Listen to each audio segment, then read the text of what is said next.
Good morning guys, good morning from Tso Kar lake and welcome to Nof rider. आज ride का 10वां दिन है। हम सोकार से सुबह 7:55 में निकल चुके हैं। अब यहाँ से डेबरिंग जाएंगे, डेबरिंग से तंगलंगला और उसके बाद उपशी होते हुए लेह पहुंच जाएंगे। आज अप्रोक्स 165 किलोमीटर की राइड होने वाली है और उसमें हम एक पास क्रॉस करेंगे। कल हम लोग न्योमा से निकल के सोकार आए थे। वेदर बहुत ही खराब था। आज भी कुछ अच्छा दिखाई नहीं दे रहा है। हवा का बहाव तेज हो जाएगा तो और भी तकलीफ होगी। आज हम घर से निकलते ही राइडिंग गियर्स के साथ साथ विंटर क्लॉथ्स और रेन गियर्स भी पहन लिए हैं, क्योंकि आगे जाके हो सकता है स्नोफॉल मिले, बारिश मिले, तो पहले से प्रिपेयर होके निकले हैं, क्योंकि हमें तंगलंगला क्रॉस करना है। जिस अकोमोडेशन स्टे पे हम लोग रुके थे वो इतना कुछ अच्छा नहीं था। आप अगर सोकार में आके स्टे करने वाले हो तो पहले से प्रिपेयर होके आइए। यहाँ आपको ढंग का खाने पीना नहीं मिलेगा और रहने की भी ढंग की व्यवस्था नहीं होगी। और ये देखिए, ऐसा लग रहा है कि अभी शाम के 6 बजे है और सूर्यास्त हो चुका है। वैसे देखें तो इस पहाड़ी इलाकों में 5:30 बजे ही सूरज निकलता है और सुबह 8 बजे तो कड़ी धूप छाई हुई रहती है, लेकिन आज 8 बजे ये माहौल है। यहाँ पर मोबाइल का नेटवर्क भी नहीं है, सिर्फ बीएसएनएल का नेटवर्क काम करता है, वो भी रुक रुक के। हम तीनों राइडर में से 2 लोगों के पास एयरटेल का सिम है और मेरे पास है जियो का। मुझे पिछले 2 दिन से नेटवर्क मिला ही नहीं है, तो ये भी बात अच्छी तरह से नोट कीजिए दोस्तों। तो सोकार लेक से 15 मिनट में हम लोग आ चुके हैं डेबरिंग इंटरसेक्शन में।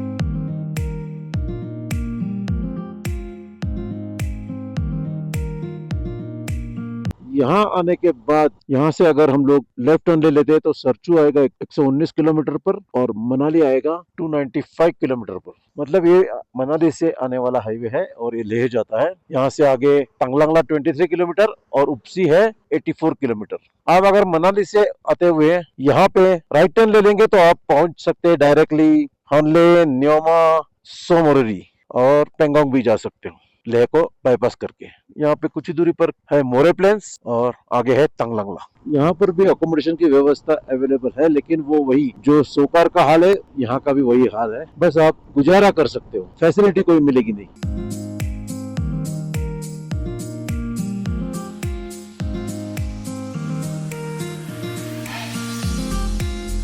दोस्तों आप देख सकते हो यहाँ बहुत सारा पानी जमा हुआ है, क्योंकि रात को अच्छी खासी बारिश हुई है। मॉर्निंग में हम लोग रूम के बाहर आए तो हमारे पूरे बाइक भीगे हुए थे। हम लोगों ने थोड़ा से उनको साफ कर लिया और फिर रेडी होके निकल पड़े।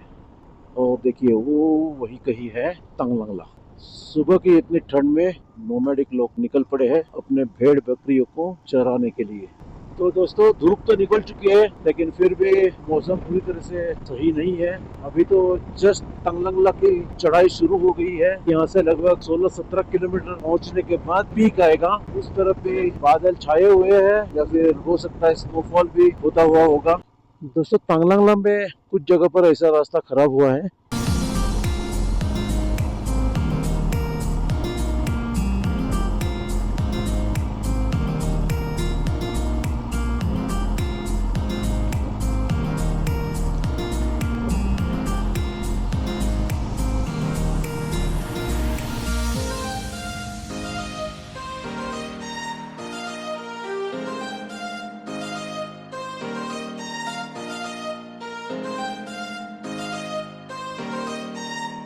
आप पहुंचे तंगलंगला टॉप।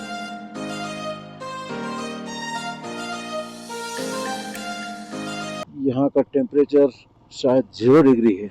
हमारी पूरे हाथ, उंगलियां तो कब से जलने लगी है, लेकिन अभी पूरे हाथ सुन्न हो पड़े हैं। शायद मैं रुकूंगा भी नहीं यहाँ पर।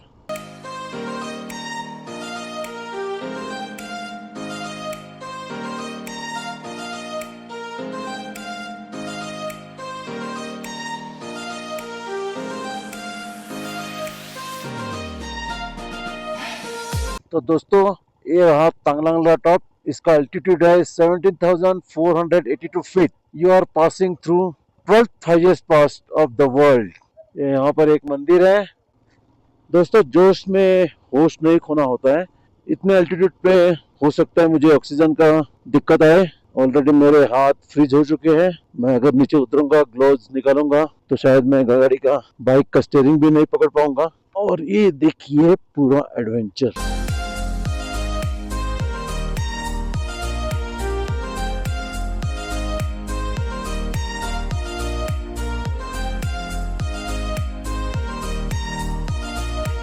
कहीं से भी आप अपना बाइक को लेके जाइए, आपकी बाइक गड्ढे में जाने वाली ही है। साला स्लिप हो गया तो गाड़ी उठाना तो दूर, मैं खुद भी नहीं उठ पाऊंगा। इसलिए मैं बहुत ही केयरफुली आगे बढ़ रहा हूँ। फ्रंट ब्रेक के लीवर पे मैंने हाथ रखा ही नहीं है ताकि गलती से लीवर प्रेस न हो जाए।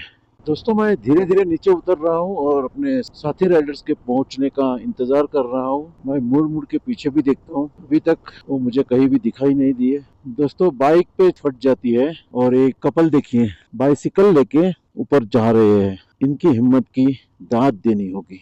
हम लोग बात करते हैं तो दम घुट जाता है। इतनी ऊंचाई पे साइकिल को खींच के लेके जाना, क्या कहे। चलो, साथी राइडर्स ने मुझे कैच कर लिया।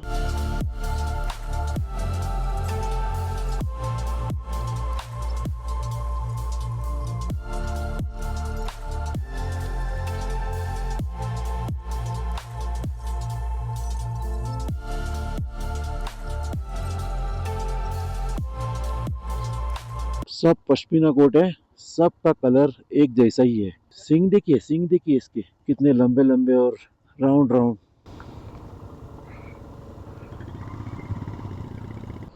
दोस्तों, तो अभी हम लोग आप पहुंचे रुमसे विलेज में। अब ऐसा कह सकते हैं कि तंगलंगला का डाउन हिल है वो हम लोग कंप्लीट कर चुके हैं। इसके आगे भी डाउन हिल होना है, लेकिन अभी इतने तीखे मोड़ और तीखे स्लोप नहीं आने वाले। 13,670 फीट की ऊंचाई पर है अभी हम।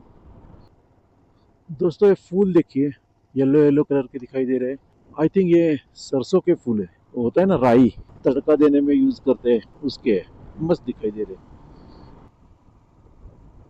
क्या फॉर्मेशन है देखिए, हजारों साल लगे होंगे इस फॉर्मेशन को।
आई होप दोस्तों आपको नदी दिखाई देती होगी।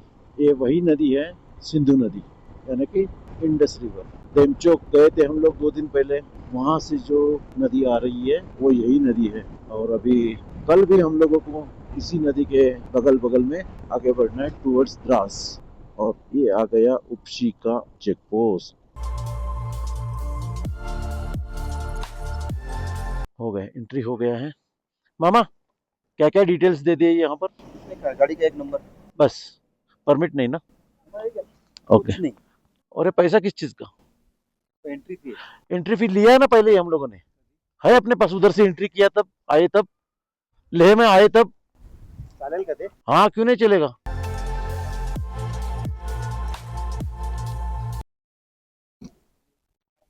हो गया, इसी पावती पे हो गया। तो हम लोगों ने ऑलरेडी पैसा दे दिया है दोस्तों। तो ये म्युनिसिपल कमेटी का जो रिसिप्ट है, ये एक ही बार लेना होता है ले आते समय।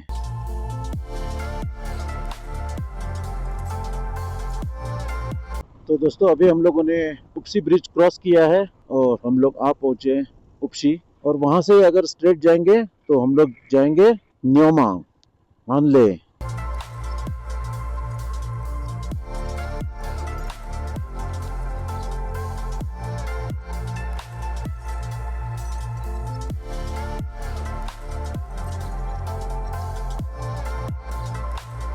दोस्तों तो अभी हम लोग आ पहुंचे कारू में।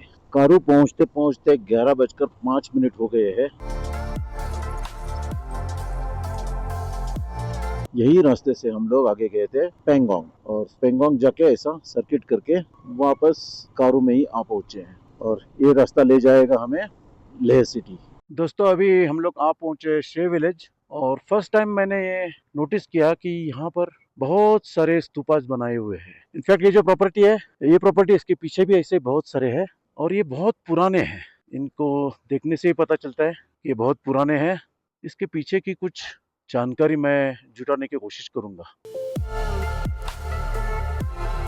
तो दोस्तों यहाँ पे बन रहा है सिंधु घाट। हम लोग थोड़ा जाके देखते हैं क्या चीज़ है। कुछ देर पहले मैंने आपको बताया था कि ये इंडस रिवर है, इसका नाम है सिंधु नदी, और उस सिंधु नदी को ही इंडस रिवर से जाना जाता है।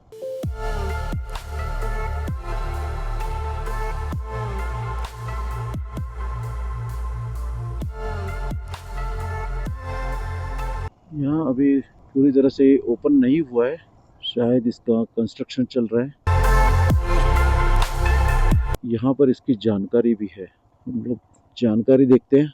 सिंधु घाट का निर्माण देवताओं की भूमि शे मानला गांव में कैलाश मानसरोवर से निकलने वाली सिंह मुखी सिंधु नदी के किनारे किया गया है, और सिंधु घाट शे मानला लेह लद्दाख उद्घाटन भारत के माननीय गृह मंत्री जी श्री लाल कृष्ण आडवाणी के कर कमलों द्वारा 1 जून 2001 को संपन्न हुआ।